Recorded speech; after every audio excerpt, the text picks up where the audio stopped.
Hylozoism has sort of two definitions. The first definition is that there's no such thing as inorganic anything. Because you see, if it is true that there's only one thing, one fundamental reality, and that's the one life, and that one life is manifesting in and as form, if there's only one thing, really, then how could anything escape the embrace of that one life?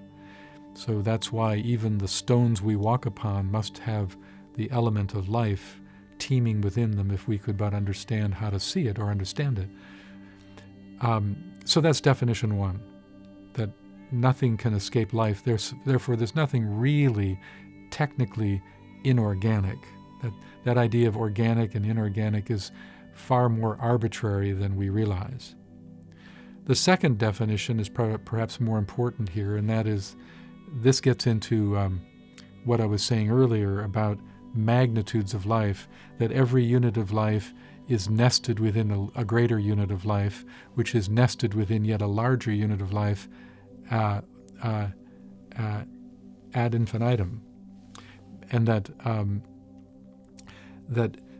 for instance, a good example would be, I like to use the example, if I take a cell in my finger, that cell is considered an entity. It's a unit of consciousness. Now, of course, its magnitude of consciousness is infinitesimal, and so much less than such other categories of consciousness that we might think about, but nonetheless, it's an entity. And by the way, if you've ever studied cellular biology, it's not that hard to imagine. I mean, a cell is a miraculous thing. But it's nonetheless just a cell within a larger entity that I would call myself. And yet I and everybody, all of us, are just cells within a vaster entity, and that entity is humanity itself.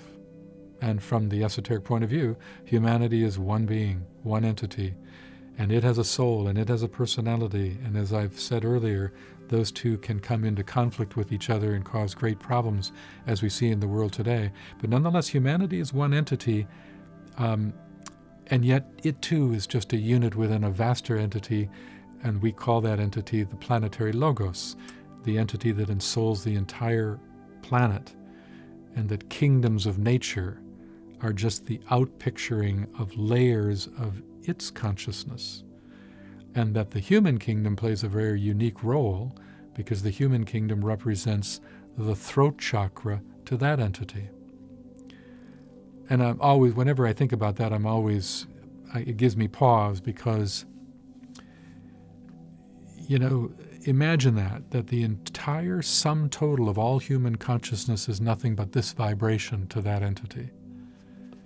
And yet, so we could call the planetary logos a god to us, and yet it too is a mere cell within a vaster entity, and that's the solar logos, the entity that ensouls the whole solar system. And to the solar logos, planets represent chakras to it.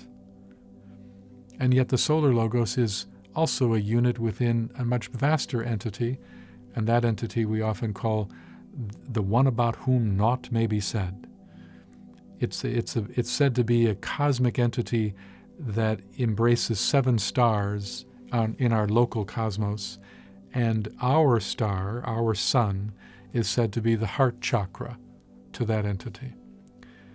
And yet you can go much higher. We can skip this and go all the way up to a galaxy. It is now believed that the Milky Way galaxy has 150 billion stars. That's 150 billion solar logi, and yet that in its totality is one entity. That's a galactic logos. And by the way, we also know that there are now millions of known galaxies. So that's Hylozoism. And every unit that's contained within a larger unit, it is influenced by the thoughts of that larger unit, and those thoughts from that larger unit are experienced by that lesser unit as a law or a principle of living. There's the idea that very often we can use an image to describe what happens in this process of coming into being and going out. You have a drop of water, which we think of as ourselves. That drop of water falls onto a body of water, the drop and the ocean essentially become one. There is no difference. The consciousness of one shares in the consciousness of the other.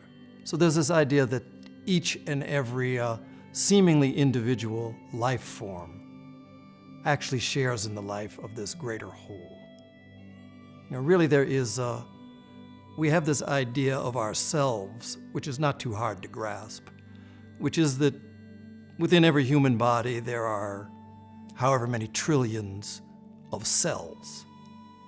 So every body has 3, 4, 8 trillion different individual lives that compose this thing I call me.